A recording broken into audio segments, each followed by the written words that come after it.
Good morning. मैं सीमा माथुर। आज का टॉपिक है बेटा फंडामेंटल राइट्स, यानी कि फंडामेंटल राइट्स में सारी चीज़ें पढ़ेंगे हम। और ये कहाँ से मिले हमें? कॉन्स्टिट्यूशन ऑफ इंडिया यानी कि भारतीय संविधान द्वारा हमें दिए गए हैं। अब फंडामेंटल राइट हैं कौन कौन से? देखो 6 मिले हुए हैं बेटा हमें। फर्स्ट है इक्विलिटी। इक्विलिटी का मतलब होता है समानता का अधिकार या क्षमता का अधिकार। सेकंड होता है फ्रीडम। फ्रीडम माने होता है स्वतंत्रता का अधिकार। थर्ड है एक्सप्लेनेशन यानी कि शोषण के विरुद्ध अधिकार।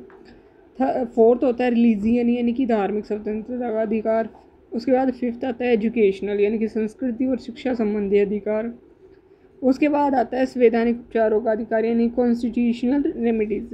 ठीक है, अब इनमें कौन कौन से अनुच्छेद हैं, यानी कि इक्वलिटी में कौन से हैं, फ्रीडम में कौन से हैं, सभी पढ़ेंगे अनुच्छेद। जैसे 14 से 18 समानता में दिए गए, स्वतंत्रता में 19 से 22 दिए गए हैं। ठीक है, शोषण के विरुद्ध में 22 से 23 दिए गए हैं। अब ये जो टॉपिक है ये सभी पेपर्स के लिए बेटा इंपॉर्टेंट है, तो ध्यान से देखिए आप। मौलिक अधिकार यानी कि फंडामेंटल राइट्स, ये कहाँ से लिए गए हैं? देखो, इसे संयुक्त राज्य अमेरिका के संविधान से लिया गया है और भाग 3 में है ये। अनुच्छेद 12 से 35 के अंदर आते हैं। अब भारतीय संविधान का मैग्ना कार्टा भी कहा जाता है किनको? मौलिक अधिकार को, यानी कि फंडामेंटल राइट को। अब संपत्ति का अधिकार होता था, पहले 7 थे ना बेटा, संपत्ति का अधिकार था। अब उसको मौलिक अधिकार न बनाकर क्या बना दिया गया है? कानूनी अधिकार बना दिया गया है। ठीक है, वो कब बनाया गया था? 44 यानी कि 44वें संविधान संशोधन के दौरान बनाया गया था। अब आते हैं फंडामेंटल राइट्स में, आगे पढ़ेंगे हम कि हमें कौन कौन से राइट किस में दिए गए हैं, सभी के अनुच्छेद करेंगे कि किस अनुच्छेद में क्या दिया गया है, कौन कौन से अधिकार हमें किस अनुच्छेद के अंडर आते हैं, यानी कि 14 में क्या है, 15 में क्या है, किस में किसका अंत हुआ है, किस में कौन सा एक नया कार्य चालू हुआ है, किसको ऐड किया गया है, किसको काटा गया है। तो सबसे पहले जिक्र करते हैं फर्स्ट, यानी कि समानता का अधिकार या समता का अधिकार। ये अनुच्छेद 14 से 18 में। अनुच्छेद 14 के बारे में पढ़ते हैं। उसके क्या आता है बेटा? विधि के समक्ष समानता, यानी कि इसका अर्थ है कानून के सामने सब एक समान है, यानी कि सभी बराबर हैं, तथा राज्य सभी व्यक्तियों के लिए एक समान कानून बनाएगा और उन पर लागू करेगा, यानी कि किसी के लिए भी अलग नहीं होंगे, सभी के लिए सेम होंगे। फिर 15 में आता है बेटा धर्म, नस्ल, जाति, लिंग, जन्म स्थान के आधार पर भेदभाव नहीं होगा। ठीक है, ऐसे ही 16 में आता है लोक नियोजन के विषय में अवसर की समानता होती है, यानी कि सभी को समान अवसर दिए जाएंगे। फिर आता है 17, इसके अंतर्गत अस्पृश्यता का यानी कि दंडनीय अपराध होगा, इसके बारे में। 18 में उपाधियों का अंत, जो उपाधियां दी जाती उन्हें अंत कर दिया गया था, अब समाप्त कर दिया गया था कि भारत में कोई भी नागरिक अपने नाम के पहले कोई भी उपाधि नहीं लगा सकता, जैसे महाराज, सुल्तान, बादशाह, ये सब जो लगाते थे पहले, अब कोई भी नहीं लगाएगा। इससे आगे अगर इसका अपवाद कहा जाए तो उसमें थे ब्रिगेडियर थे भानु प्रताप, उनका आता अपवाद के रूप में। क्या थे वो? आर्मी रैंक थे। ठीक है, एजुकेशन एंड आर्मी रैंक। अब आता है समानता के अधिकार में 14, 15, 16, 17, 18 में क्या क्या? देखो, विधि के समक्ष समानता, जाति, नस्ल के, लोक नियोजन। आपसे पूछा जाए कि उपाधियों का अंत किस अनुच्छेद में किया गया था, तो उसमें हम क्या लिखेंगे बेटा? जैसे कि 18 में सभी उपाधियों का अंत किया गया था।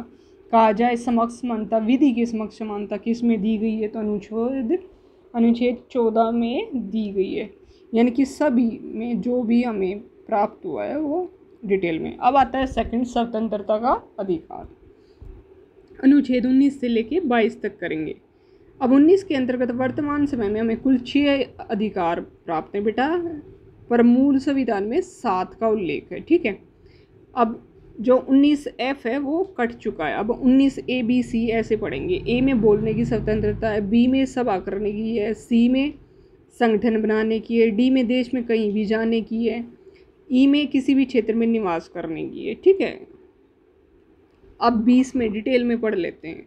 देखो, इसके अंतर्गत 3 होते हैं स्वतंत्रता की, जो दोष सिद्धि के संबंध में होते हैं। एक, अपराध की एक ही सजा होगी, अपराध करते समय जो कानून बना है उसी के तहत सजा होगी, ऐसा नहीं अलग से कोई हो जाए। खुद के खिलाफ गवाही देने के लिए बाध्य नहीं किया जा सकता।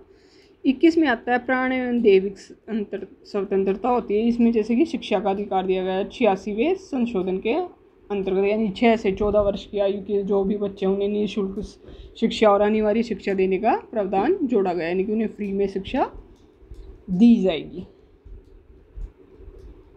इससे आगे बढ़ते हैं 22 में। और क्या, गिरफ्तारी के संरक्षण। एक होता है अपराध के बाद, एक पहले होता है, यानी कि अपराध किया उसके पहले और एक बाद में। एक दंडात्मक निरोध होता है, एक निवारक निरोध होता है। देखो, हिरासत में लेने का कारण बताना होता है, 24 घंटे के अंदर क्या करेंगे, समक्ष पेश करना होता है। फिर वकील से सलाह लेने का उसको अधिकार अपनी मनपसंद। और पहले क्या बेटा, पहले उसे वारंट दिखाने की कोई ज़रूरत नहीं होती और 3 महीने तक जेल में उसे बिना किसी दंडाधिकारी के समक्ष रखा जाता है। ये 2 मेन है। थर्ड आता है शोषण के विरुद्ध अधिकार, यानी कि अनुच्छेद कौन से होते हैं, 23 और 24 आते हैं। 23 में क्या, मानव के दुर्व्यवहार और बंधुआ मजदूरी पर प्रतिबंध है। यानी कि कहा जाता है ना, छोटे बच्चों से कोई भी काम नहीं कराया जाएगा, उनसे कोई कार्य लिया जाता तो उसके बदले में उन्हें पूरी सैलरी दी जाएगी, वो सब। यानी कि इसके अंदर किसी व्यक्ति की खरीद बिक्री नहीं की जा सकती, ना ही उससे ज़बरदस्ती मजदूरी कराई जा सकती है उसका उल्लंघन करने पर।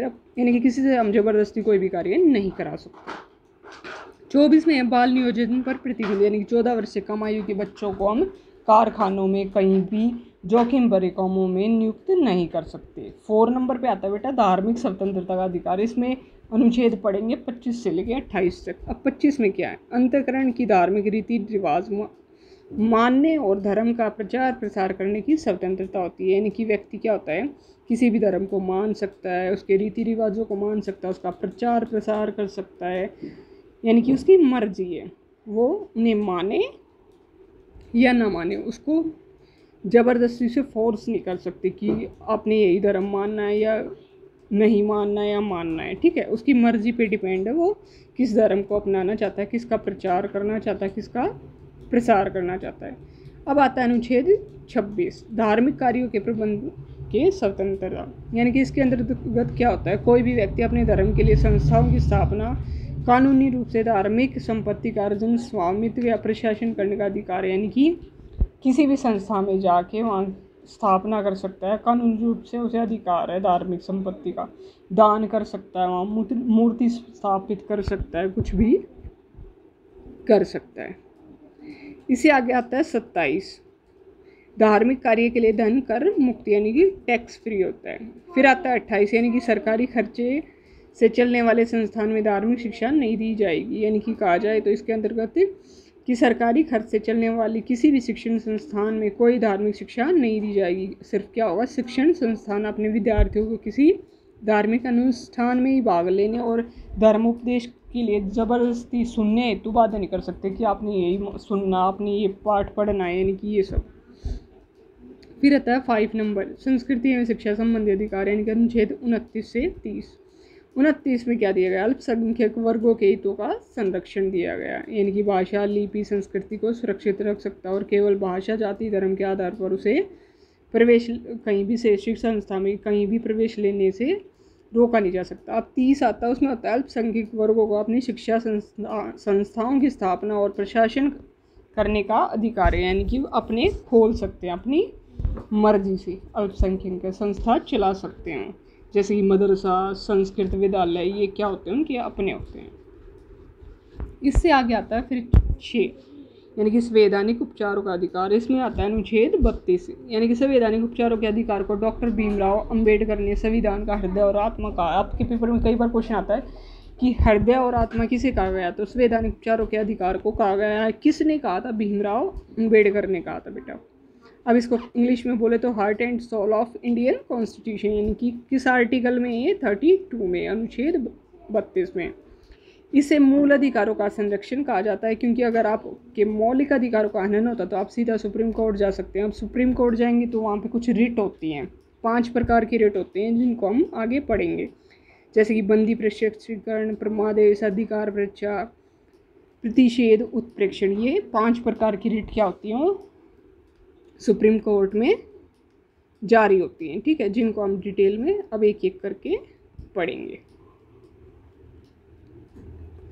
पहली आती है बंदी प्रत्यक्षीकरण, यानी हैबियस कॉर्पस, यानी कि शरीर को प्रस्तुत करना है। जब किसी व्यक्ति को यह लगता है कि उसे अवैध रूप से जेल में रखा गया, तब सुप्रीम कोर्ट हिरासत में लेने वाले अधिकारी को आदेश देता है कि वह जेल में रखे हुए व्यक्ति को निश्चित स्थान और निश्चित समय के अंदर उपस्थित करें, अन्यथा हिरासत में लेने वाले अधिकारी पर कार्रवाई होगी। यानी कि उसे पेश करना पड़ेगा, एक जैसे कि 24 घंटे के अंदर पेश करना होता है। ठीक है। अगर वो पेश नहीं करेगा तो जिसने उसे अरेस्ट किया उसके खिलाफ क्या होगी, कार्रवाई होगी। सेकंड आता है परमादेश, यानी कि मैंडामस। उसमें क्या होता है, देखो, सार्वजनिक कर्तव्य का निर्वाह नहीं करता जब सुप्रीम कोर्ट उस पर रिट जारी कर सकता है, यानी कोई अधिकारी अपना कर्तव्य नहीं निभाता तो उस पर रिट जारी की जा सकती है, उसे कर्तव्य का पालन करने का आदेश दिया जाता है, यानी कि नहीं करेगा तो और सख्त कार्रवाई होगी उसके खिलाफ। अब आता है बेटा थर्ड हमारे सामने, अधिकार परीक्षा यानी क्यू वारंट। यह रिट तब जारी किया जाता है जब कोई व्यक्ति गैर कानूनी तरीके से कोई सरकारी पद प्राप्त कर लेते हैं, यानी कि घूस दे के या किसी और के कागजों पे खुद लग जाए, ये सब होता है। फिर 4 नंबर पे आता है प्रतिषेध, यानी कि प्रोहेबिटेशन, यानी कि यह आदेश सर्वोच्च न्यायालय तथा उच्च न्यायालय द्वारा निम्न न्यायालयों में यानी कि छोटे न्यायालयों में जारी किया जाता है और आदेश दिया जाता है कि इस मामले में अपने यहाँ कार्रवाई ना करें क्योंकि यह मामला उनके अधिकार क्षेत्र से क्या है, बाहर है। 5 नंबर पे आता है उत्प्रेक्षण। इसमें कहा जाता है कि मुकदमा कोई भी उस पर चल रहा हो तो उसको लंबित नहीं कर सकता और वरिष्ठ न्यायालय के पास भेज। तो बेटा क्या है वो, वरिष्ठ न्यायालय में उसे आदेश दे सकता है और मुकदमा हो सकता है। तो अगर आपको मेरी वीडियो अच्छी लगी तो इसको लाइक सब्सक्राइब करें।